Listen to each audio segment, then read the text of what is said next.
Series with our friend Darrell, Coach D. Andrews. Yes. This is the third night in the series, and I can tell you that the information that he's going to share is going to be valuable. And like he says, it's going to be a game changer. Yes, it's going to be a game changer. Without further ado, we'll turn it over to Coach D. Thank you, sir. Appreciate you, man. As always, it's always a pleasure to co-labor with you doing this work, man.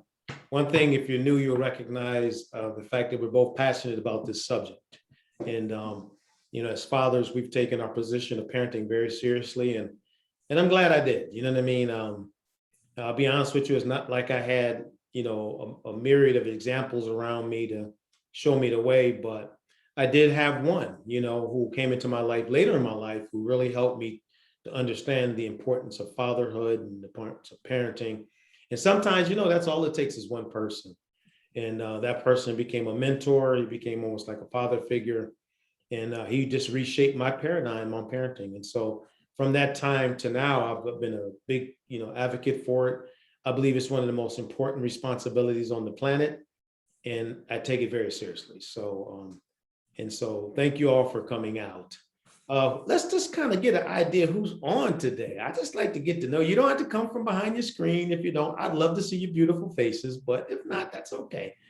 We can just kind of talk a little bit, but we will want some interaction with you throughout this because it's not me here lecturing for an hour and a half. It's me here sharing some information and we kind of bouncing our thoughts back and forth. So hopefully you will engage with us.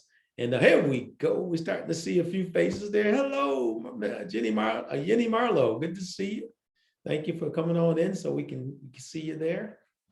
So let's kind of go around the room. I'm Darrell Andrews, Coach D. I'm a consultant, speaker, trainer. I've been doing this work for 20 plus years. And I had to say the joke that always, all people, when you say how long you've been doing something, you got this one joke. I started when I was 3, just to make yourself seem a little young. But I wish, I really wish. But anyway, I've been doing it for 20 plus years. I'm an author of several books. One of my books is entitled The Parent is Coach, Developing a Family Dream Team. And I've always been a big proponent of the parents are the coach of the household team and everybody else is an assistant coach. So you really want to instill a sense of purpose and destiny in your children, which we've been pretty successful at doing that with ours. But the parents need to have that vision for it. We can't, really look to other people and say it's their responsibility, it's ours. Now, those other people can help us, they can be there for us, but the ultimate responsibility falls on our shoulders to be able to raise children, champion kids that can see a sense of purpose. Now, I want to say that I have 4 beautiful children, ages 10 to 23. I have my 10-year-old daughter, Abigail Jubilee. That's my little joy there. And I have my 17-year-old son, Alexander Joshua, who's on his way to Virginia Military Institute. My daughter, Sophia Olivia, who's here with me at my office. And she's a freshman at American University and proud of her. And then I have my 23-year-old son, Darrell Jr., who just recently graduated from Ringling College of Art and Design in Sarasota, Florida. Beautiful, beautiful school, one of the top animation schools in the country. So I'm proud to be a dad. I've been married for 27 years. That breaks all records in my family, with the exception of my brother. My brother's been married for 28, so he got me by 1. So my mom did a good job. She did a good job. So let's kind of go around and introduce ourselves and give people the time to warm up. We'll go to you, Eric, and so that they can start, warming up and thinking about what you want to say. Yes. Absolutely. Once again, I'm Eric Stansell. In regards to my family structure, I've been married for 24 years. Mm-hmm. I have one daughter. She's a young adult. She's also an educator working in elementary school. This is my almost 20th year in education in some capacity.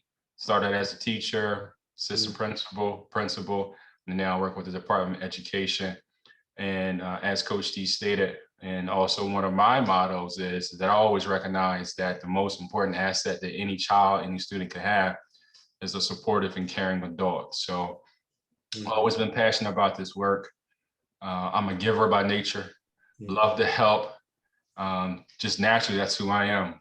You know, when my family members call, my friends call, they call me for advice. So I love sharing. I love helping. So Awesome.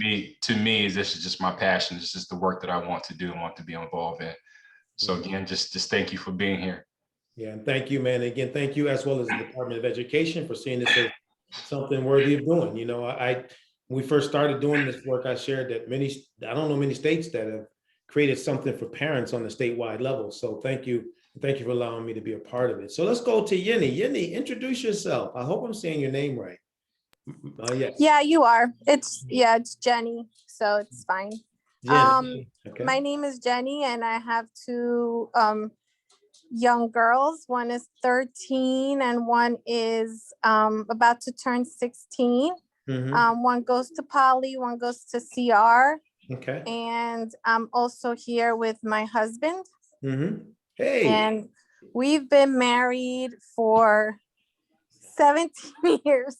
Yes. And yeah, we're just here to learn and just to get, Okay. some advice. Okay.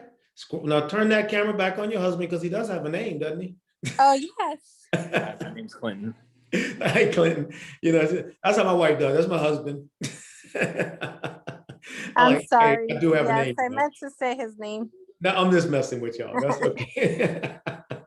All right. Well, I'm glad to see both of you there. That means a lot. Thank you so much. And No problem. Jamie, yeah. So Hi there. tell us about yourself and family. I'm a mom of two boys. One is in college. He just finished his freshman year at Lycoming College in Williamsport, Pennsylvania. Very familiar with that school. Yeah. Yeah, he loves it. That was his first choice school, so he's thrilled. And they were in person all year, which that was even a bigger plus. That's a miracle almost. Yeah, right? Yeah. They did a great job trying to keep it safe for the kids to be in person. So that's great. And then I have a 14-year-old who attends Conrad Schools of Science. Okay, very good. Very good. Thanks. Well, thank you. It's nice to meet you. Nice to meet you too. And P. Powell. Yes. You're yes. next. I am Paula Powell, and I work for a nonprofit company called GRASP in Richmond, Virginia. And GRASP is for Great Aspiration Scholarship Program. And what we do is we talk to high school seniors to help them with the financial aid of, getting into college if that's what they want to do. We've all really kind of expanded more so for students that don't want to go to college, helping them with industry credentials and apprenticeship programs.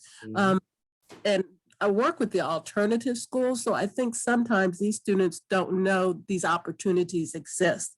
So really pushing to expose them to new things and different career paths that they can take. I have had two daughters. One graduated from NYU, the other from George Mason University, and I graduated from Virginia Tech. Virginia Tech, okay. Yes, All right. And my parents, neither of my parents went to college, but they raised us in such a way that, and I say they, my brother and I, they raised us in such a way that we knew once we graduated from high school, there was no alternative. They just didn't think about doing anything else. So I really encourage kids to go to college, but I also recognize that college is not for everybody. It definitely, you're right. It's not, and also to be honest with you, Paula, there's some good trades out here now. You know, there's some really good trades. And we're having our home renovated right now. I mean, literally every room seems like it's being something work. And I can tell you it's good pay in the trades. They're depleting my bank account as we speak. Yes. I understand that. Yeah. So, so there's some good things, but if college is the goal, this is a good thing. Your kids went to some, all of you that shared, the kids went to school, went to some really good schools. And I had a good friend, Dr. Joan Dawson, that worked for New York University many, many years ago. So we actually had some collaborative projects with them some time ago. So okay. And there's her boss was a guy named Pedro Noguera, who's known worldwide now in education. And so I used to interact with him as well. So thank you for sharing that. Thank you for coming all the way from Virginia. Make sure you type in the chat feature your organization's website so we can know who you are, okay? Oh, okay, absolutely. And our interpreter, you can't hide behind there. You can come at least say hi. There's no one to interpret for, but you can at least introduce yourself. And so I think she's still there. Is she still there? We have a Spanish interpreter on all of our workshops. And but we as of yet had not been able to have anybody that we need to interpret to, but we always have somebody available. So anyway, so she's doing the incognito thing right now, which is fine. So let's kind of go into the workshop. Please have a pen and a pad. You know, Paula, if you work with alternative schools, this could be information that's good information to share, you know, Okay. because the reality is, and I feel as good as a parent too. I mean, your kids are grown now, but you know, it's just good to know. And, you know, we always tell people we got grandchildren coming on the bike. So, you know, I always hint at my older son down the pike, which is hopefully more sooner than later. Mm-hmm. Exactly. That's like our number one goal after our kids get older. Okay, we want the next generation so we can spoil them and send them back to you. So anyway, so this is motivating our children to take charge of their education. I want to start by sharing with you, write this word down, motive and action, okay? Motive and action, write those two words down because they're very important. Yeah, and yes, so, sorry. Yeah, I'm sorry about that. I'm just playing around with you, of course, you know that, Alexandra. But motive and action. And so I want you to look at motivation from a different perspective. You know, you may have heard about it in one capacity, but I want to teach it to you from a different capacity. The word motive is really an inner state that's driven towards a goal. Write that down somewhere. It's an inner state that's driven towards a goal, you know? And so the reality is this. Motivation is not just a feeling. Motivation is an internal drive. It's something that pushes people towards achieving something. And we are motivated in many different ways. And so one thing that we want to think about, we hear this term a lot, unfortunately, like in criminal activity, like what was their motive? But when we think about a kid going to school, or a kid trying to get a job after school, or maybe going into the military, what's their motive? What's that internal thing that's going to cause them to want to give it their best to pursue this outcome? And the word action is really like movement towards something, you know, or action. So really, when you think of motivation, write this down. You probably have never heard this before, but motivation in its most simplistic form is movement towards a goal, an internal state, an internal drive that moves you towards a goal. And so what happens, what I talk about motivation, ultimately what I'm trying to get people to do is not look at it as a feeling that comes from a person speaking. That person can spark it. But realistically, what we want to do is we want that to be an internal drive, an internal resolve, something that young person wants to do because it's in them. You know, like my daughter is here with me right now, and I mentioned, you know, multiple times that she started a nonprofit to help, you know, orphans, and we, you know, over in Nairobi, Kenya, and she's been there like 10 times since that time. But the reality is, when she took that first trip to Kenya, an internal resolve kicked in. She saw these young people, and I'll never forget when she arrived at the airport, you know, as typical dad, I'm going to hug her. And she just looked at me and she said, "Dad, I got to do something." I said, wow, you could just see in her eyes, she was serious. And she did. So she started a nonprofit, and she really pretty much have adopted these kids as family. They're like family to us. But that was an internal, you know what I mean, a resolve, an internal goal that she started moving towards. And now here she is at 19, still actively involved as an organization. I didn't place that in her, you know what I mean, as a father. That just was in her. And she just started moving towards it. So when we talk about motivation, this is important. We want our kids to get an internal resolve. We want them to have something that's in their hearts that they want to do, that's going to be designed to either make a difference on the planet, or, you know, to solve a problem on the planet or to fix something on the planet, or, you know, there's so many ways that a young person could use their life. And so it's really important for us as parents to see that, you know, like I have 4 children and they all have 4 different kind of callings in life. And they're not the same. They're totally different people, you know, with these callings that they have. And as a parent, you know, the greatest gift I can give them is support what's inside of them.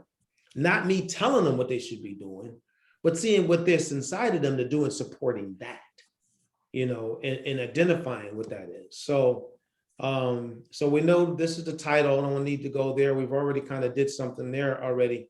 But let me share a quote with you my mother shared with me when our lives changed many years ago. I was raised in a place, not raised fully from the time, you know, we ended up moving out of there, but in a place called the Pioneer Homes in Syracuse, New York. It's a project.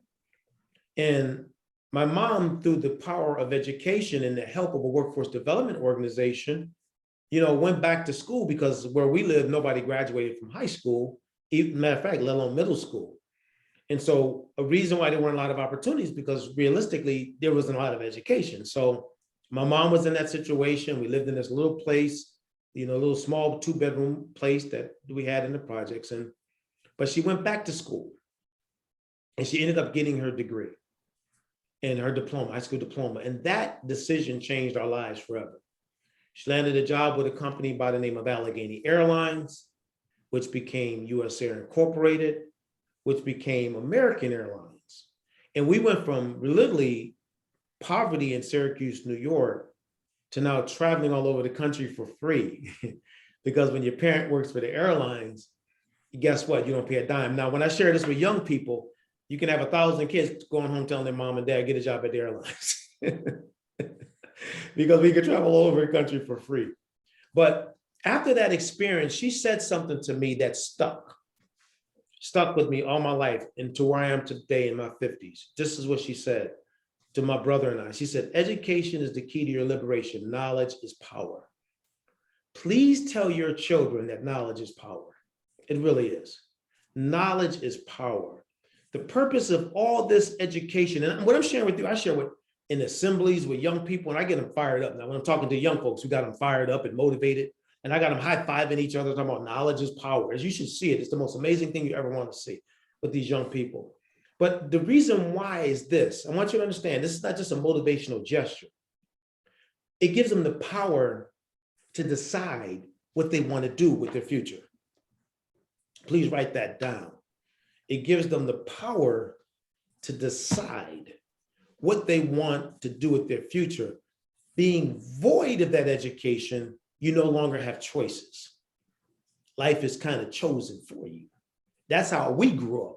We didn't have, you know, when I was younger, there was a lot of choices in my community because nobody had an education. So life was kind of decided for everybody.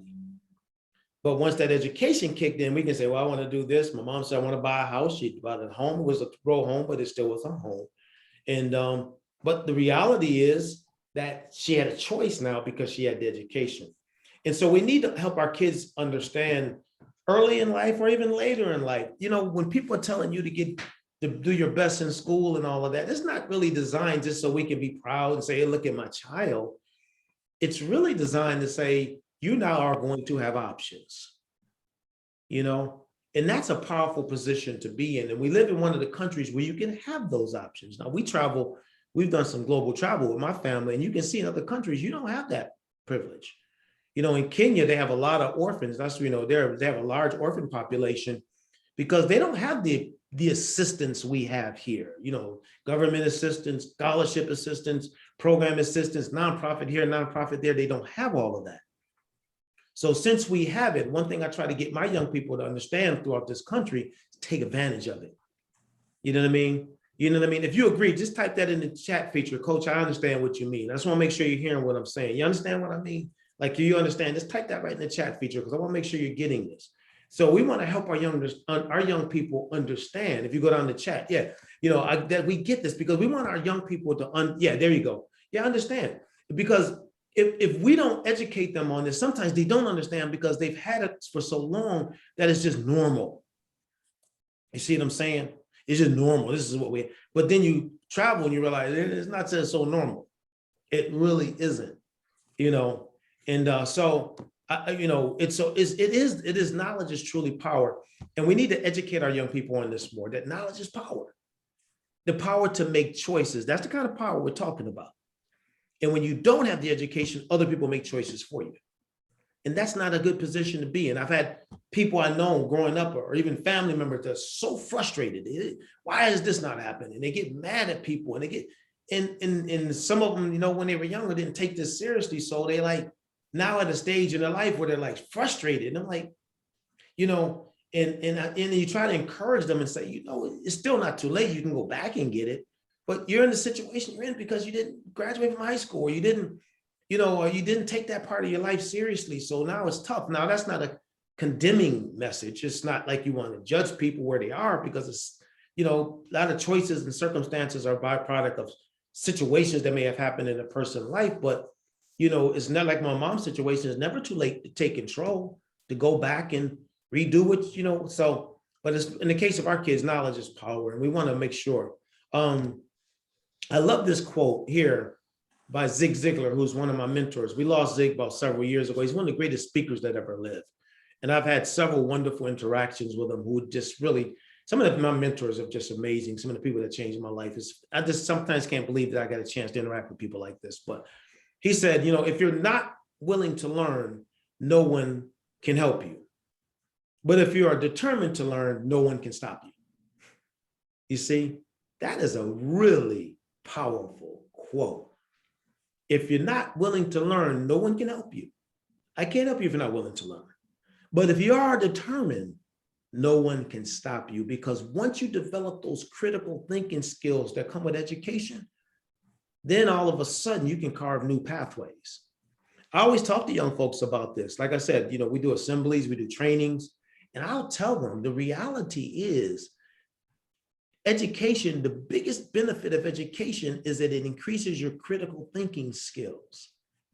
So now you have the mental capacity to think about situations differently if you didn't know what you had. Like with math, kids were like, I hate math, and math gets some. I said, let me tell you something, math is beautiful, because math is all about logic and reason. And if I can really press through and understand some of these math equations, I can run a business. I can run an organization, because I'm now learning that critical thinking skills. And so I'm sharing this with you as parents, because these are things as parents we need to know so that we can, help share with our children the importance of it. Like my son is getting a lot of tutoring in math right now. And I remember last year when it first started, he was a little frustrated because, think where he was in his math situation. I said, well, I'm sorry that things didn't, they're not where you want to be. I said, but now you have the opportunity to get these skills. I said, because the way you're living your life, you're going to need to be a critical thinker. You're going to need to be a critical thinker. And so the math that you are now learning, it doesn't matter if it's early or later, the math that you're now learning is going to help you with that. And being my son, he's, like, okay, like, it's like, it's just, it kind of is what it is, but he gets it. He understands, he understands, because he's aspiring to be in leadership position. And as a leader, you need to have critical thinking skills. And this is Coach D's statement. Please write this one down, because this is where we come in. That is, a student with a dream is a student with a future. However, a student with a dream is fueled by a caring adult who believes in their dreams. A student with a dream is a student with a future. However, a student with a dream is fueled by a caring adult who believes in their dreams. Talk to me as far as in the chat feature or come off a chat. What does that quote mean to you when you read that? Somebody, you can tell me, or you can type it in the chat feature. What is this quote saying? What is it denoting? Just would love to get your feedback on this, okay? Because when you think about this quote, it's a powerful quote. What is it telling us? What is this quote saying to us? And we'd love to get your feedback, because this right here is the foundational building block for youth motivation. So if anyone feels compelled to come off a chat and share, come off of your setup on Zoom and share, you can. But if not, type in that chat feature. What does this mean? Why is a dream so powerful for young people? And most importantly, what is the power behind that adult who believes in their dreams? Would you agree with this quote? Would you agree with it? Because I'm telling you, it is just absolutely game changing when you think about the power.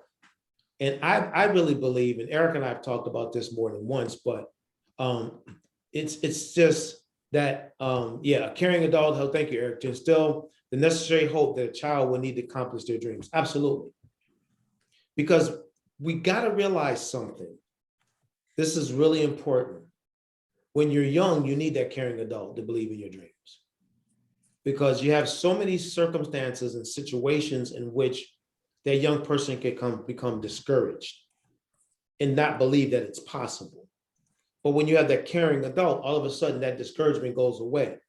Eric and I were talking about how there's this football player that plays for the greatest team in America, the Philadelphia Eagles. I'm like a diehard Eagles fan. Sorry, y'all. Can't help myself. I'm fully addicted. My family would tell you, I don't miss a game. Jenny, what's up with the thumbs down? Come on, Jenny. But they had their draft recently, and Eric and I were just talking about how this kid, Dante Smith, was their first round draft pick. And you would think that you're your first round draft pick, you're gonna have mom, you're gonna have grandma, you're gonna have uncle there with you. He had his barber. He had his barber. And he said, this is the person that has had the most impact in my life. Could you imagine that? His barber. I just was so impressed with that. So now this barber probably gonna be on Oprah. He gonna probably get contracts to write a book. I wish I was his barber. You know how it is, Eric. You start getting that notoriety, man. Next you know, you got your own reality show. The Motivational Barber reality show. But yeah. You have any thoughts on that, man? That you like to share? Yeah, I mean, in the end, it really doesn't matter who it is, That's it. Obviously, parents and family members are extremely important. Yes. But anybody can be that caring adult. Yep. Anybody. Yep. And that's what's important. So yep. I know you're going to get into later a little bit about building that dream team. Yeah, man. So that dream team could be anyone that your child will connect to help them to get the confidence and the skills that they need to accomplish their dreams. Love that, man. Thank you so much. And I love what Jamie said. A dream motivates a young person to persevere. If there's a caring adult to help this young person, it makes them know that all their dreams are possible and encourage them to their dream. That's beautiful, Jamie. Thank you for sharing it. And it's the truth. It really is. I think I shared, on a couple of the sessions here that Eric talks about creating a dream team. And I've created one for fathers. I actually started a thing called Dads United. And I started it 12 years ago, because I wanted my children to be positively influenced by other men, not just me, but other men. And so I created this group, and Eric knows one of the people in the group, a guy named John Carwell. There's several others, but this Saturday, one of the dads is coming over to take my son to breakfast and just hang out with him and talk. His name is Sheldon Rennie. He's actually a judge here in the state of Delaware. He's part of the Dads United group. And I love that stuff, man. I love that he's going to get my son and take him to lunch, because why? He's part of my dream team, and I'm sure, I don't know what they're going to talk about, but I'm very confident that he's going to share something that's going to empower my son. You know what I mean? Towards the pursuit of he's going to Virginia Military Institute. And so, towards that dream. So like Eric said, he's right. You just need people. And I'm going to tell you something, I just shared it. Sometimes you got to recruit folk, it could be a family member or a coach or someone, but it's nothing wrong with asking people to be a part of that dream team. If you see that your child is, there's somebody that your child really is really connecting to, you know, then, you know, the reality is maybe you talk to that person and say, hey, you know, my child really seems to having a, you know, connection with you. And I just love to get to know you as well and be maybe part of our dream team, you know, somebody that can be a go-to to help inspire my child towards their life success. So I don't want to belabor this slide, but it's a powerful slide. And it's a term I came up with many, many years ago because I realized, man, if it wasn't for people, I wouldn't be here today. You know what I mean? If it wasn't folks who took the time, like my 6th grade teacher, Miss Joy Palmer, I wouldn't be sitting here today.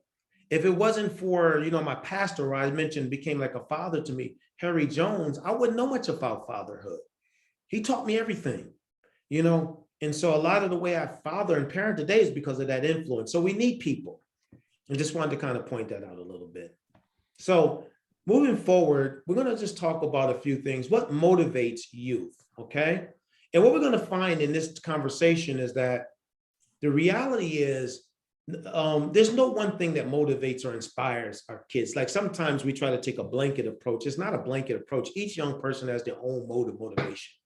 And then how to position this insight for academic excellence. So now, how do you take that knowledge of what motivates them and say, hey, you know, this is the role that education plays in it. And then daily motivation tools, some things you can do daily, you know, that really are more for you to be able to be inspired. Now, we say daily, but please keep in mind, you don't do this stuff every day.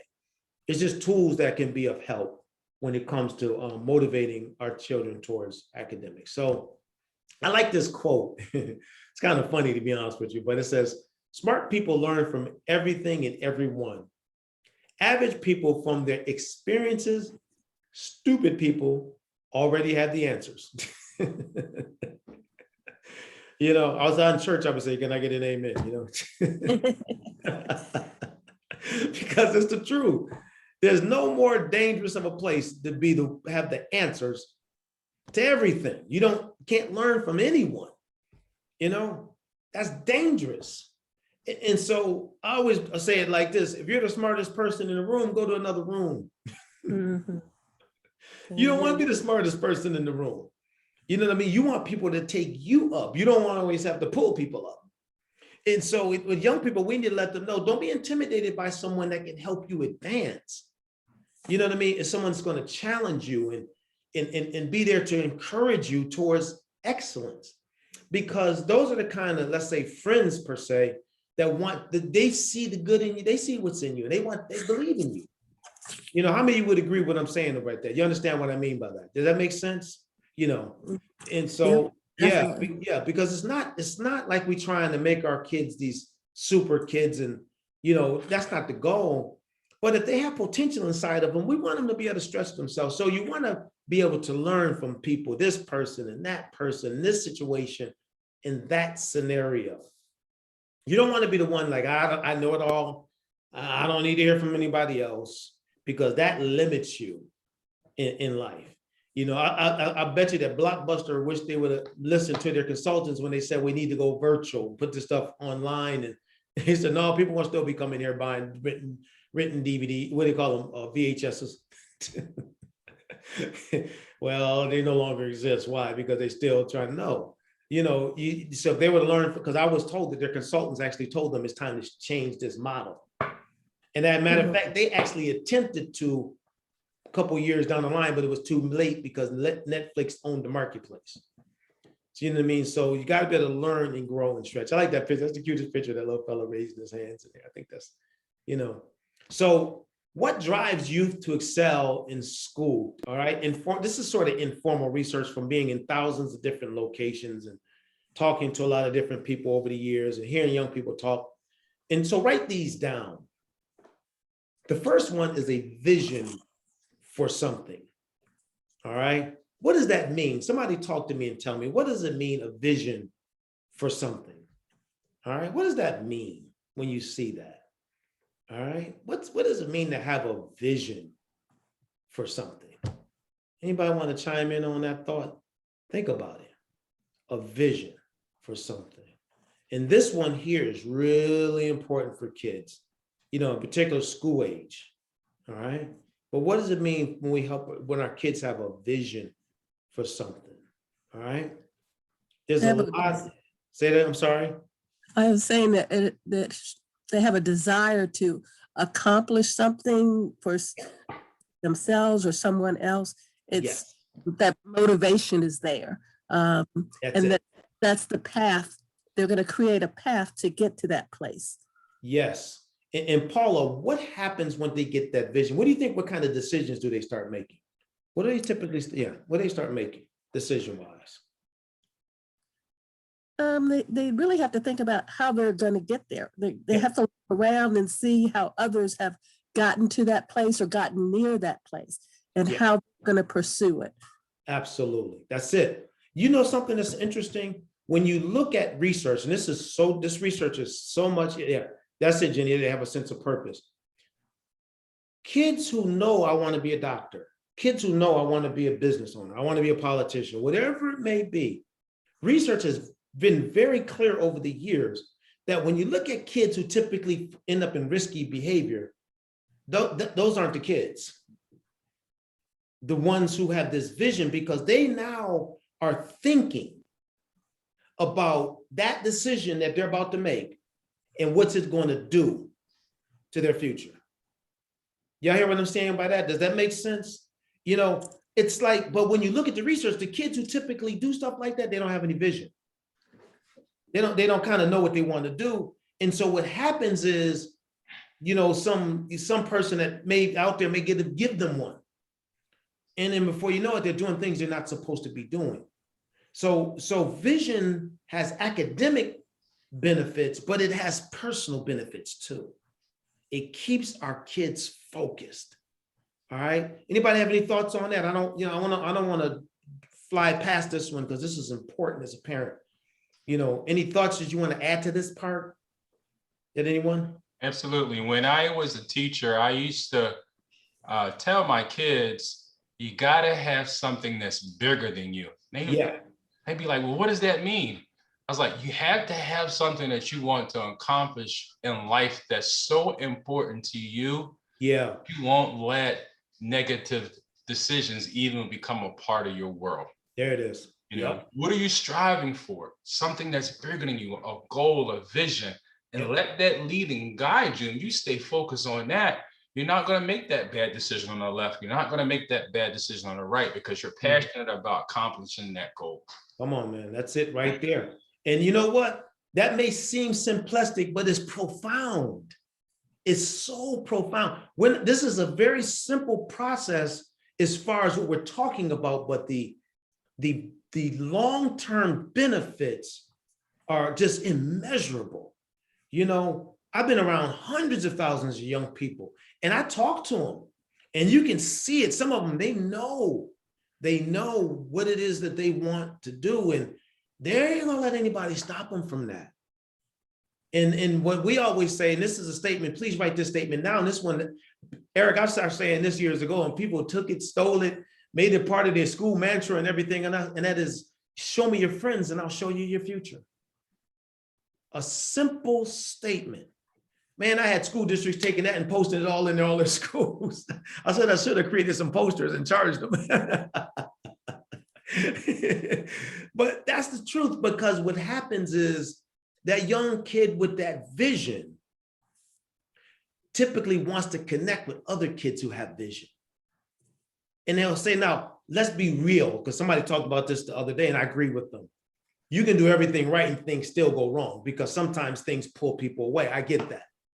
But all things being equal, vision is the deterrent to risky behavior. Because I want to become that person.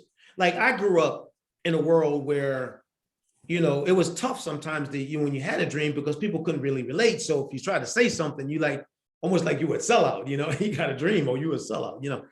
But I knew for me, when I was younger, the big drive I had two things. One, I felt like my single mom was doing her best. I just thought that she's working so hard to take care of me and my brother. You know, I don't want to disappoint her.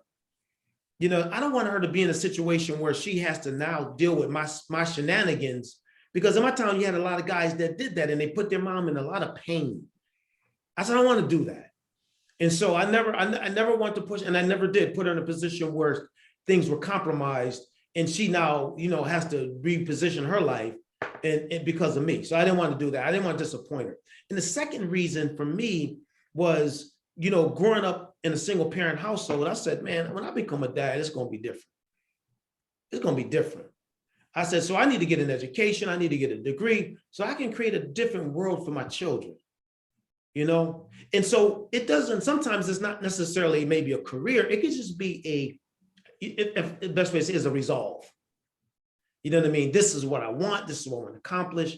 And so all of that kept me on the course in a world that I lived in that had all kinds of temptations all around me. And being a young leader, people wanted me to be involved with stuff. So, man, you should do this, man. But, I would knuckle bump, say, catch up with you later, but I'm out of here. I'm not doing that stuff because I had a vision. So this is important as parents to talk to our kids about having a vision for the future. And just, it could be at dinner, having small talk. What do you want to do in the future? What are some, in those kind of moments of relaxation, just having small talk and things of that nature.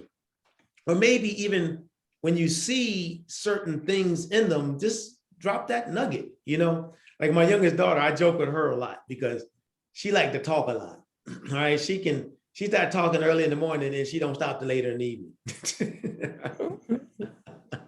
She truly got the gift of gab. And so I would joke with her and I said, girl, I see Oprah Winfrey in you.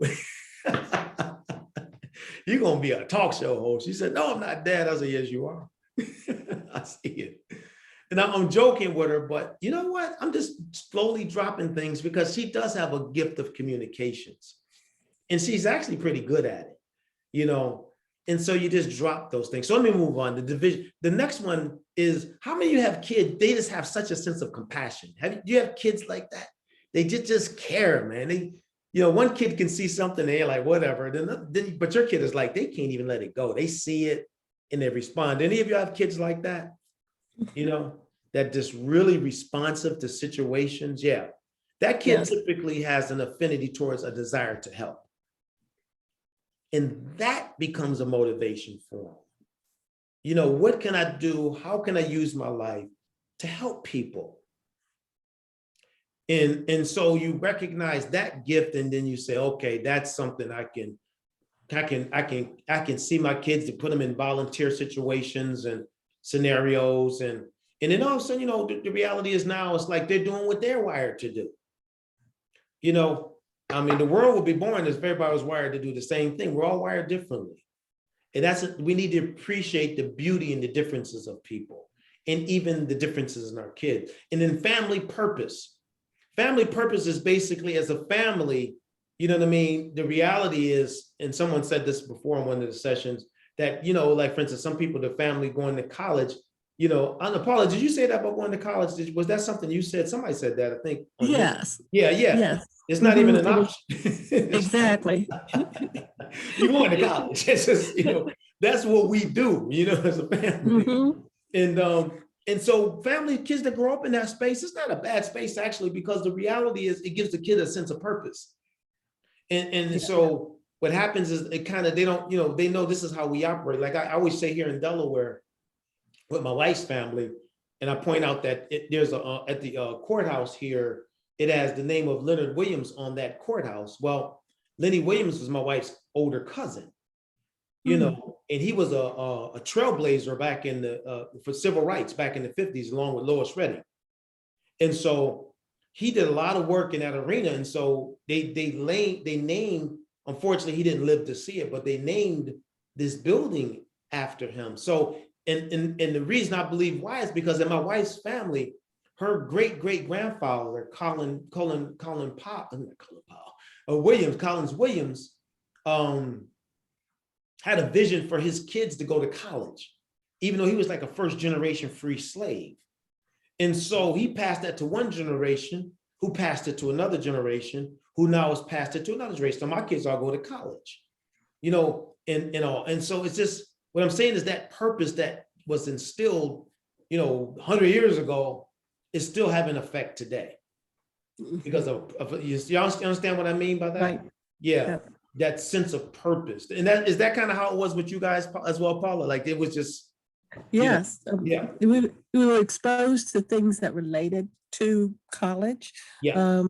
And it just became an automatic decision. Yep. And that's what I passed on to my kids. And after they graduated, they said, what would you have done if, we had said we can't go to college? And I'm like, you'll go to college. Community college or something. You want more education. That's right. Yeah. And you say, and you'll thank me later. Exactly. You'll thank me later. And but that's I think it's beautiful. I think it's beautiful, and how some families are centered around that. And then, so thanks for sharing that, Paul. I appreciate it. And then a supportive structure. And I'm telling you, that's the greatest gift we can give to our kids, just supporting them. You know what I mean? And understanding them and just being there for them. And even sometimes like coming out of your own comfort zone to understand some of the things that they're interested in. Like 2 of my kids in my house, I laugh when I say this, but I don't know nothing about anime. I mean, I got the kids at the age with anime. I don't know nothing about anime. And when I'm watching it, I'm like, yeah. I'm like, I don't know what I'm watching. But, and my daughter say, sit down and watch this with me, Dad. I'm like, okay, okay. And I'm sitting there and we're watching it. They're laughing and smiling. I have no idea what I'm watching. And but it's their interest, And so for Dad to sit there and watch is pretty cool, especially with my son, because he really likes it when you watch things with him, because that's his interest.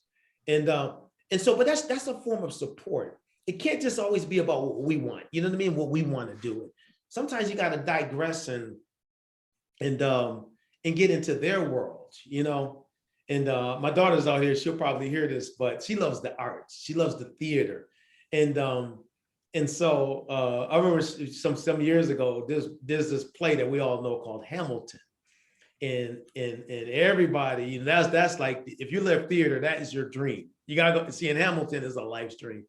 And so she would just ask me, Dad, I want to go see Hamilton. And Dad, I want to see Hamilton. Now I'm not personally in the stage plays, I just don't in performances. And so, but she would ask me. And then one time she said, Dad, I'll never ask for a gift again if we go see Hamilton. I said, okay. And so what did I do? I purchased some tickets. I said, let's go see Hamilton. And I'm so glad I did. It was one of the most amazing experiences I've ever had. It was phenomenal. But it's something that she and I will cherish for a lifetime. But then it also took me into her world. You know what I mean? And to see what she loved. Then we went to see the Temptations. Now that's another stage play. Oh my goodness. I was singing every song. I was up there. You said you wouldn't leave me. I was singing those songs. And my daughter's like, shh, they're supposed to sing them, Dad. I said, but I know them all. I said, I can't sit here and act like I got to sing these songs. But the point I'm making, it got me into them. I started liking them. Now I'm waiting for COVID to pass so we can go see some more. But the reality is that took me into her world and showed me the appreciation for what she has for the arts. But that also shows support from a father and a family perspective. So when we talk about our kids excelling, these are just little things that as a parent, we can think about doing that can really make a huge difference, So take a moment and think about this and maybe write it down. What seems to inspire your kids on an individual basis? What motivates them intrinsically? You may want to share it with us or tell us, you know what I mean? But definitely write it down, because what I want you to walk away from this session was thinking about this, thinking about it. One of the most painful experiences I have as a father and a person that cares about young people. My son went to an art school, and that's one of the most beautiful, prestigious art schools in the country. But what pains me is so many kids go to that school that have no parental support because their parents don't think that art is a career. So they wanted them to become a engineer, or they wanted them to become a doctor. And they go there and they're on their own. I said, man, that's terrible. Because that child has an affinity towards art. And as a parent, I'm not getting behind it. So my wife more than myself, because she's on the parent council there, it's like she almost adopted all those kids and said, you know what, we support you. We encourage, and so it's just so important as a parent to understand what motivates our kids. And really try to help them. And what those parents that don't support them don't realize is there's a lot of great careers in the arts. We go to the movies and see animation. You got graphic artists. You got visual arts. You got people that create all these video games. That's all business. You get paid for that stuff. So what motivates your kids on an individual basis? You can tell us or just write it down. I'm gonna pause for about 2 or 3 minutes, give you a chance to think about that, all right? Because I kind of been sharing stuff now for about an hour. So I'm just gonna give you a chance to think about that and maybe write some of it down real quick. Take a break for a moment and just write that down. I'm even come up off of the screen share, pause for a moment. I'll be back. I'm gonna step away for about a minute or two and I'll be right back.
All right. So I like what some of you said. Jenny, when you said she says her friends, that's what motivates.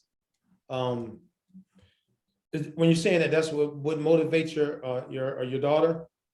Is that what you're saying? Yeah, I just asked her and I said, what motivates you to kind of, go to school or, she said she wants to be a doctor. I said, what motivates you to do that?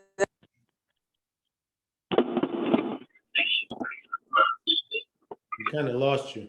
Oh, she dropped. I see what she was saying though. Yeah.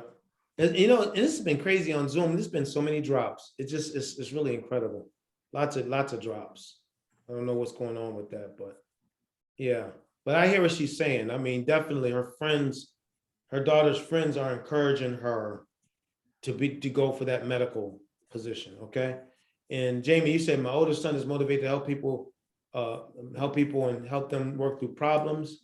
And my younger son is motivated by computers and solving computer issues. That's really good, And the reality is, that each child is different, and each child is unique. And what you put in here is just evidence of that by sharing that. So the bottom line is that each of our children are, I feel so bad, but she's dropped a few times. Let me get her back in here. And Jenny, hold on a second. Jenny, let me stop the share. Jenny, I'm so sorry that, you keep losing us. But we got the message. We heard what you said. Yeah, I don't know what's going on. I know that there's thunderstorms in my area, so I don't know if that's causing. It's raining here too. I'm in Wilmington, and it's starting to have some drizzle here. Yeah, so I'm not sure. But we got your message. We got what you said. Yeah. So thank you for sharing that. Thank you. Yep. And so let's kind of move on. And so one framework, just a simple framework parents use is really to observe, to do some active listening and to ask questions. All right. We all struggle with this one. Sure. If my daughter walked in there, she'd say, yeah, my dad struggles with that, but ask questions over giving advice. You know what I mean? Because we love giving advice as parents. We don't like listening. And our children sometimes don't need us to be an advisor. They just need us to be an ear.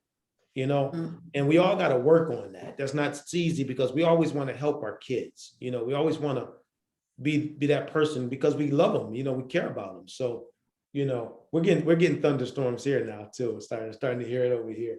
And see, you sent them up here, Jenny. Why'd you do that? We were okay. You just said you sent your thunderstorms up here after us. But but the big one is this active listening. To really understand what your child is saying, okay?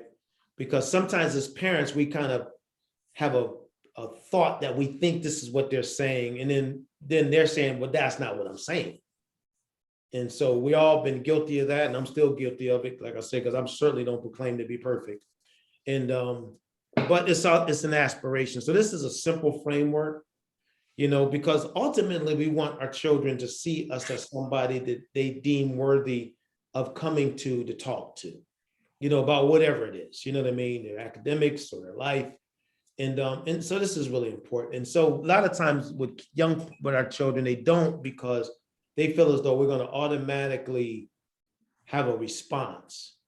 And, like I said, I'm teaching this, but it's something you have to always work on, because, it's not like you get this quickly and you're mastering, but, I always want them to feel comfortable coming to me to ask questions about situations and circumstances. And so, it's always a work in progress. So just keep this in mind as a formula, and it really, over time can help. So let's take a look at this next part here, and that is, connection to academic excellence. And this is what we find. There's a quote. This is actually when I was in Texas about a week or so ago. I was over in a little place called Eagle Pass, Texas. It's literally a border city, and there were border police everywhere. I'd never seen anything like it before. They were all over that place, border police and sheriff, and state police, because they're really heightening that whole thing at the border. And I mean, I feel bad for these kids. I'm like, do y'all ever get a moment to rest? It's like they're everywhere. But anyway, we had a great time, and they loved my presentation. I did a presentation to about 450 young people, and everybody wanted to take a picture. So I spent the next 5 hours taking pictures. But we had a great time, and and they got a lot out of it. And it was their first time having a presentation since COVID. So it was, you can see when they walked in, you can see it in their eyes. It was tough, but by the time we got done, they were lifted up, and I'm glad that the speech, took them to that place. But 90% of successful people connect their success to someone who believed in them. When you see somebody, an athlete on television, or an actor, or somebody that wins an award, or somebody that has a job and gets a promotion, or they become, they typically will say somebody was there. Like we talked about Dante Smith and that barber, and so all of every kid needs somebody, that believes in them. And that doesn't always have to be us as parents either, but somebody. And having that person makes a big, it's really major. So academic success is more often than not connected to an expected end. Please write that part down, an expected end. That's really important, because if I don't know why I'm in school, school doesn't make sense to me. If school is the only thing for purpose of school is for me to get good grades, then why am I here? What's the purpose of all of this?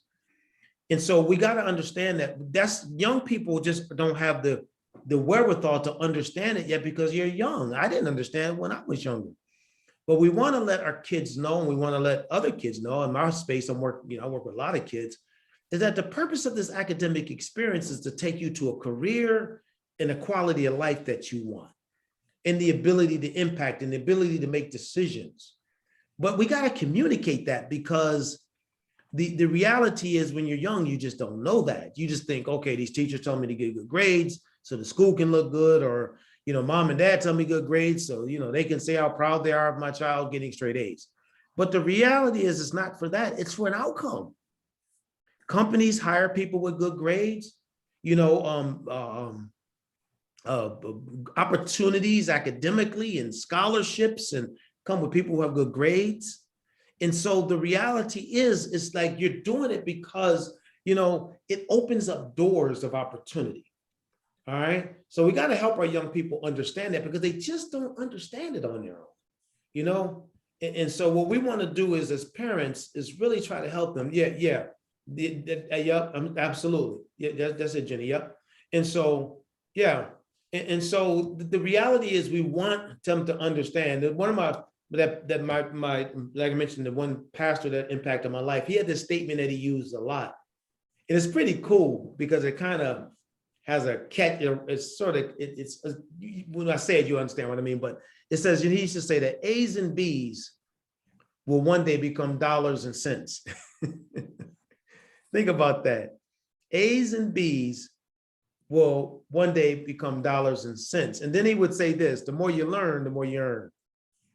Because he would come to, I was involved with the youth at his church, and he would come in there and that's what he would talk to them about.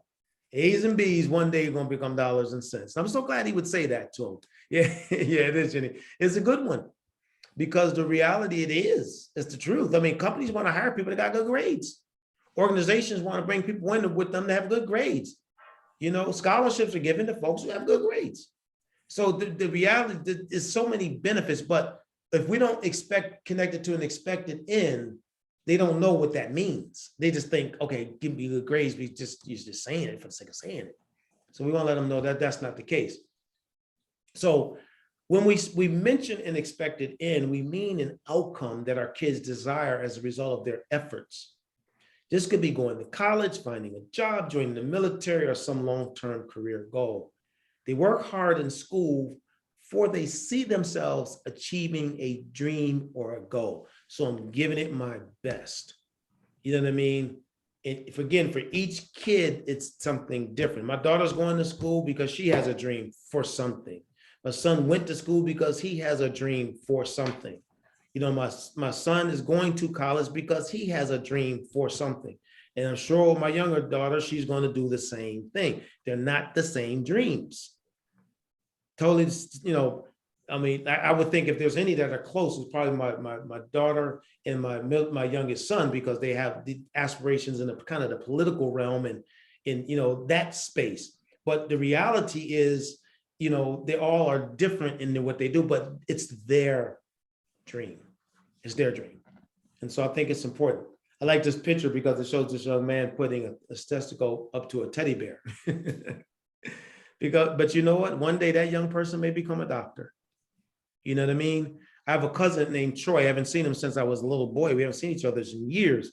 But Troy, when we were younger, we were all into sports. So we would go down to the basketball court. And, you know, I always tell people that was our technology back then, sports. We just went and played ball. And, you know, we would start in the morning and play the night. You know, we just did. But my cousin Troy would never join us, because Troy found great joy in going to hanging out at the local mechanic shop.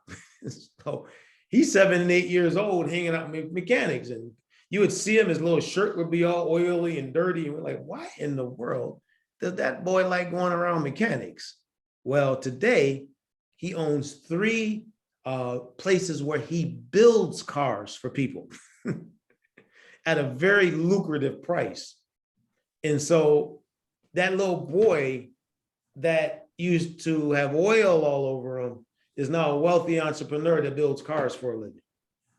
And so, you know, but that was his thing, you know, his thing wasn't going on there playing on that basketball court, you know? And so we got to realize that the thing is that, you know, if we can communicate, you know, let me digress and go back to what when we can communicate, and expect it in, it gives a determination to work a little bit harder. So just a few key points. You want to write these down. Be the one or find the one. We talk about that student with a dream is a student with a future.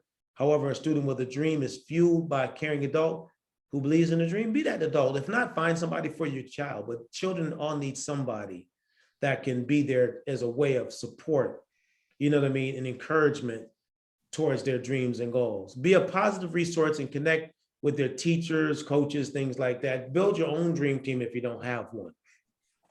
You know, another thing is don't compare. I hear a lot of parents that do that, and that's not good. You know, this is my brilliant child and this is my not so brilliant child. Well, man, could you imagine what a child is thinking if they hear that, that's not good. And some people do that. They just, it's unknowingly sometime, but the reality is you're almost stigmatizing that child. And Eric, I love what Eric says it, look for those incremental successes. You know what I mean? Eric, if you're there, could you come on and share that, how you did it with your daughter? Because I think it's important for everybody to hear that. It's like you just look for those incremental, because we have a tendency sometimes to look for the big thing, but it's just those little things. So share with everybody, because I thought I like that. That was good stuff, man. Absolutely. One of the things that I recognize with my daughter, through some of the ups and some of the downs that we were going through as parents, is that I recognize that my daughter, in order to be able to accomplish a short-term or even a long-term goal, she needed to have many successes along the way. As long as she could have those many successes along the way, and then she was able to use it as energy to get to the next step and then to the next step until the goal was actually accomplished. So as parents, we were intentional in celebrating those many successes, right? Not just celebrating when the goal was actually accomplished, but celebrating along the way, and then encourage her to go forth and providing whatever she needed to get through the next step in accomplishing that goal. So that's, to this day, even as a young adult, that's just who she is. So we even as, again, parents of a young adult, we still use some of those same strategies with her that we used when she was a child. So. Yeah, man. And you know what, man, you never stop parenting. You know what I mean? You never stop being there. It's different when you get older, but you're still their parent, and so, thanks for sharing that, man, because there's a lot of gems in there. The reality is, just because you imagine a child that's maybe struggling academically and they're C, they're C, and they get a C+. You're like, oh, man, you're making progress. That's what I'm saying. Now they're like, wow, it just lifts them up. You know what I mean? And so we can't let the big goal be the only motivation. You're going to get my affirmation when I see A's. You know what I mean? Because for some kids, it's not that easy. It's different. So they have to be built up. They need tutoring. They may need some, all kinds of different things to get to that point. But if we as parents show support all along those phases, like what Eric is saying, all those various steps in the process, then it's like you get to that end result. It's like the end result is just a celebration within multiple celebrations that you have as they progress. And so that's I think is important. But I would just say as a parent, never compare. If you have multiple kids, man, don't compare, because what happens is now the kids start to pit themselves. They one against the other, and this and that, and things like that. So as parents, you love them all. You know what I mean? I love you all. You're all mine. And I'm there for you. And if one falls down and, whatever reason, something happens and they have a challenge in life, you're there, and then you lift back up and you keep moving. You know what I mean? And so that's the beauty of being a parent. Thanks, Eric. I appreciate that input, man. That helped a lot. Appreciate it. And but then spend one-on-one time. My kids will tell you all the time, I'm always looking for ways to get one-on-one time. You know what I mean? Going out to dinner, taking trips. I want that one-on-one time, because there's a different dynamic that takes place when it's just you and them versus you and all of them, and so you can have that time to just talk and interact and, see what's going on in their space, in their world, get to know their friends and their thing, things like that. And so we've always made it a priority. And I think my wife and I are both pretty good at trying to get that individualized time, to see what motivates our children in their own unique ways. So we're going to move beyond that. So just some daily motivation tools. Again, I'm convinced more than ever that parents are the X factor. And we're the X factor. And I remember years ago, I met one of the secretaries of education. He was under the Bush administration, Ron Page. I don't know if you remember Rod Page. Rod Page used to be the secretary of education. He was actually up here speaking in Wilmington. And so he and I were at an event. They had me speaking there. It was a character education event. And I was speaking, he was speaking. And so he was the opening speaker and I came in later. But he stayed, which was nice because I didn't think I'd get a chance to meet him. So he stayed and he talked about character. And he was talking about with schools and things like that. And I was hearing him and I was feeling what he was saying. It was really good. But when I was done, I said to him, you know, Mr. Page, I said, man, I loved your presentation. It was powerful. But I said, you know, the reality is, just from my purview or my perspective, is just, I love when schools focus on character education, but it needs to be focused on at home too. You know what I mean? It's like, I can't depend on the school to be the ones to teach my kids character. You know what I mean? That's part of my responsibility, if not primary, my responsibility. So if it gets to the point, if the school is the only one teaching character, now as a parent, what's my role in all this? So like I said, I'm a big fan of schools that understand character education and make it a priority. And he had to tell me, he said, you know, I appreciate that. And it makes all the sense in the world. You're absolutely right. He said, but being the Secretary of Education, I had to position it from an education perspective. I said, sir, I do understand, you know, but a great guy too. Great guy. Wrote me a nice letter after that too. I said, it was nice to get a letter from the Secretary of Education. That was pretty neat. And so, but it's not the big things we do, it's the little things over and over and over again. You know, and one thing that's important too, if I can say this just from parent to parent, be willing to apologize to your kid if you find you kind of fall short. Don't let them see you as a person who's willing to make an apology, because sometimes parents forget to do that. And our kids need to know that, okay, you know, mom and dad aren't perfect, but they're willing to apologize. You know, I've apologized to my kids on several occasions about things, you know, that maybe things weren't going as planned or something happened, and say, you know, I'm sorry. I'm really sorry that happened. And, you know, I'm not perfect, but you know, I'm willing to let you know that I'm sorry that I said something or did something, you know, because that's important.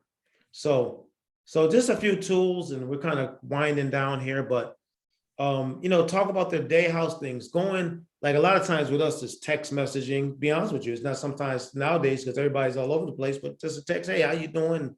Like, my daughter away from school, what's going on? What's happening? How was your day? You know, and sometimes it's going to be conversations, you know, and you know, when the kids are all at home, I'm always asking them, you know, what's going on? How's it going?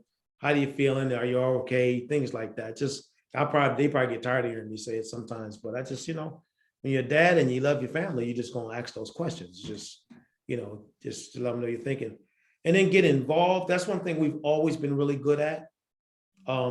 I always say that with school, and I know sometimes it's tough for schedules, but if schools have a parent conference, be there.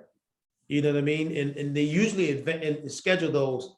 Eric, help me out. I know you've been in DOE for a while, but the department. But when you're a principal, you schedule those parent conferences pretty far out, don't you? Yes, we do. We try to plan in most cases a year ahead of time. That's what I'm thinking. Yeah. Man, a year ahead of time. So you have a whole year. You know, when you think about it. So that's a year that I can put that on my calendar and don't schedule anything else. Because that's a good way to connect with the teachers and find out the progress of your kids and where you can work together and things like that. And I say that because I've been invited to schools to speak at these events, and sometimes only a handful of parents show up. You know what I mean? So it's important that, you know, get involved, because your kids are spending so much of their time there. You know, so much of their life is in a building with some teachers, or, you know, obviously we had a hybrid during COVID, but you want to at least like be involved and know what's going on. And discuss their dreams and their relevance to education, and get excited about their dreams, give them a chance to discuss and be a good finder. You know, I like, that's one of Zig Ziglar's terms. Zig is one of my heroes. He talked, you know, I'll tell you something. I know we all got a past, but he was older, so it made, you know, he's 88 years old, but man, you know, he was just an amazing person. But just look for the good, try to find something good, because it's so easy to just kind of look at all the bad things all the time. But, you know, think about something good. So these are just some daily motivation tools and tips and things to think about. It's not a perfect science, but, you know, so just something to talk about. So, and you know, and so that's all I have. That's actually all I have. You know what I mean? I ain't got nothing else to add to this. All right. Anybody have any questions? Any questions? Any comments? What did you learn today? I would love to hear just maybe a few thoughts. It could be anybody. It's not a test. It's not, you know, but what is something that you walked away with as a result of this presentation? Just would love to get your feedback, okay? So anyone, what did you kind of grasp onto? It may be a new revelation or something that just reaffirms. For me, I think it was the active listening of, you know, think I think a lot about what you said at the beginning about asking about the vision. I never really asked my daughters, like, what's your vision? Where do you know? Because I do have a lot of trouble kind of like understanding where their motivation is coming from. Yeah. They're in that space where I'm just doing this to kind of follow the rules because that's what I'm supposed to do, kind of. But I still don't see kind of that passion yet. So the active listening brings up, like, I need to do more active listening so I can maybe ask them questions that make sense and bring out what they might be interested in. Yes, that's really good. That's really, really good, Jenny, because what it leads to is a comfort in conversations. You know, a lot of times kids struggle with talking to their parents because they always think that parents are going to be coming back with parent stuff. And we do a lot of times. So, that is exactly where I have to check myself, or check ourselves, because we always want to be, and that's what she tells me. She tells me all the time, I don't like talking to you because you're always like, but do this, but do that. And sometimes I just want you to hear me and not just come back with like steps to like better, or like if she always feels like I might not be good enough or something like that. So and listen, it's you're not alone. It's something we all have to be cognizant of and have to work towards. I know I've had my fair share of it as well, but when you have this knowledge, now you can slowly start to make adjustments. You know what I mean? Because I'll be honest with you, the greatest gift you can give to your kids, from what I can understand, is your ear. You know what I mean? And especially if they're actively out there involved with school, they already got a lot of people telling them stuff. Sometimes just to be able to sit back and listen and hear what's going on is a gift indeed. So, but it's the work that needs to be taken. Jamie said something. Could you share that, Jamie? I would love to hear it, because I think we have it in the chat feature, but that was, that's something that what you shared is something we talk about all the time. So you want to share? I really like the idea of setting up a dream team. Yeah. Picking good people to be in my kids' lives that can help them along the way with me, to be their cheerleaders too. And I really like that you shared that that someone that you picked is going with your son. And I think that that's super important, because sometimes as parents, they kind of drown, they don't listen to us as much, and we don't know what we're talking about. I have no idea.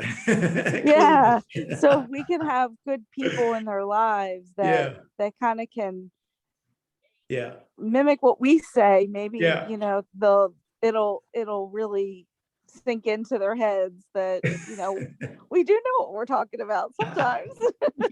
I always laugh because they'll say, "Oh, Mr. So-and-so said so-and-so." That is so genius. I'm like, I said that last week. Well, Mr. So-and-so said it is genius. You gotta love it, right? It just, but that's why you have Mr. So-and-so or Mrs. So-and-so, because they're going to, like you said, they're going to say it and the kids, they'll receive it. But it's all good. That's just, I always jokingly tell people, they're like, why did you create Dads United? I said, because I knew when they became teenagers that I wouldn't make much sense anymore. So I'm gonna get some other folks and be proactive. So when they get to that point, they have somebody they can talk to, because I'm probably not gonna make much sense at that point. So anyway, so thank you for that. And Paula, once you get ready to close us out, what about you? Well, of course, my situation is a little different. I'm talking to students in school, and this virtual environment is really challenging. Typically, I would go into a classroom and do a presentation, but it was more of giving them information on what their options can be. Right. But I'm pretty sure I'm going to change that and try to focus on what's motivating them, getting them to think of that, trying to help them find their own direction, what they want to do, what's their passion. So I'm going to take all this information, kind of just restructure how I approach the student, and it's going to take more than, say, 1 or 2 calls to them. And also just to get them to answer the phone sometimes is just a challenge. So But I think if I'm looking more at what they want to do, even if they say they don't know, I think I can get more information to them and be able to help them more so than I am now. Yeah, and I'll tell you something. That right there is something. And one thing we say in closing, I'll talk about this, is that I'm an author of a book entitled The Purpose Living Teen, a teen's guide to living your dreams. I wrote that book because after doing, I can't even count the number of student assemblies, kids would say to me, I don't know my dreams. I don't know my purpose. I don't know. It's like they would say it over and over again. I said, I need to write a book. And that book was actually influenced by my mentor, a guy named Dr. Miles Monroe in the Bahamas. Oh, yes, yes. Miles told me to write that book. And because I was trying to get him to write it. And he came back to me and he said, no, you write it. And I tell you, it was one of the greatest gifts he ever gave me. He passed several years ago too, and I cried for 2 days because he was another one of my mentors. He said, Darrell, you write that book. But it's really designed to help kids identify their affinities and do a mapping process to map it out. Okay. You know what I mean, and we have a lot of fun with them. Like we'll say for sports, you have a room with a bunch of boys, everybody's gonna be a great athlete. And when I tell them there's only 464 NFL players, then that changes. Okay, there's 500 of you in the room, and all 500 of you are going to the pros. Yes. What are the chances of that? And Exactly. so what I said, but if you like football, let's say you can be a sports commentator, you can be a sports agent, you can be a sports merchandising. I start breaking all this down, and then when we're done, we talk about, okay, what are the relevant academics? What are the possible college majors? What are who are the role models? Now you got all these kids in the room all over this stuff. Because why? We're talking about what they're interested in. Exactly. And we're helping them create a plan. What again? Yeah, it's called The Purpose Living Teen, a teen's guide to living your dreams. It's on Amazon. Yep. Okay. It's on Amazon. I put my website in there too if you all want more information about what we do. But it's my best-selling book by far. And we have organizations that buy them in bulk and give them out to all the kids. And because they just know that if a kid gets that sense of purpose, it goes back to that statement: a student with a dream is a student with a future. And so I realized years ago, and having somebody like Miles, kind of bless you to go write it. I wrote that thing, and we have impacted so many lives with that book. And all right. He told me he was proud of me for writing it. Yeah. I'll get a copy. Yeah. So that's all we have. Thank you so much. Take us away, close us out, Mr. Eric, and thank you all for coming out today. Thank you. Hey, Coach, thank you for another wonderful workshop. We are looking forward to next month's workshop, our final in this series. We want to thank everybody who's here today. We ask that you do come back for next month. If we don't have your email address, you can leave that in the chat box and we'll make sure you get the information directly. And I want to share my takeaway. My takeaway, which you reinforced for me, again, is active listening. Again, I have a young adult. She's actually going away for a vacation, going to Orlando. I text her before she left, let her know when she gets back. Let's schedule a time for us to have lunch or dinner where I could just sit and check in and just listen. There you go. That's it. There you go. That's it. There you go. And so and you know what, man? That builds that tightens the relationship in such a way. That's such a valuable, treasured thing for our children to have this, man. And so kudos to you for that, man. So all right, everyone, have a great night. Again, please leave your email address if we don't have it. And we look forward to seeing you next month. Thanks for coming. And let people know about it. Please. Please let folks know. We always say let people know, because this is good information. And it's also good synergy. You know what I mean? And so, I think as parents, we need this. Sometimes we just need that synergy. I always tell people I do these, but I get a lot out of it too. You know what I mean? It's really helps me to continue to be the best that I can be. So thank you. Have a good evening. Yes. What is the date for next month? We're doing, what is it, Eric? I think it's the 23rd, 24th, and 25th. Let me go into June. Let me look. Give me 1 second here. I think it's the 23rd. Let me see. I think it's the 21st. So it's June 21st through the 23rd. Yep. Okay. Again, each night we do the same workshop. So you're welcome to attend any night. All right. All Thank right. you. Thank you. You got it. Bye-bye.